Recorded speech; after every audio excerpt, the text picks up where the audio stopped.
জাতীয় দুর্যোগ প্রস্তুতি দিবস উপলক্ষে বিশেষ অনুষ্ঠান। আমরা এমন একটি ভৌগোলিক অবস্থানে রয়েছি যেখানে মুহূর্তে মুহূর্তে দুর্যোগের ধরন পাল্টে যায়। দুর্যোগের ক্ষেত্রে আমরা তিনটি বিষয়কে প্রাধান্য দিয়ে থাকি। দুর্যোগ পূর্বকালীন অবস্থা, এটি মানুষকে সচেতন করা।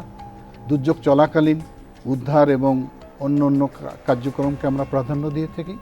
দুর্যোগ পরবর্তীকালে পুনর্বাসন এবং তাদের আর্থিক সহায়তা দানগুলো, এগুলো আমরা তিনটা স্তরে কাজ করি। প্রস্তুতিটা বলতে আমরা আসলে কি বুঝি? Preparation for war is half done.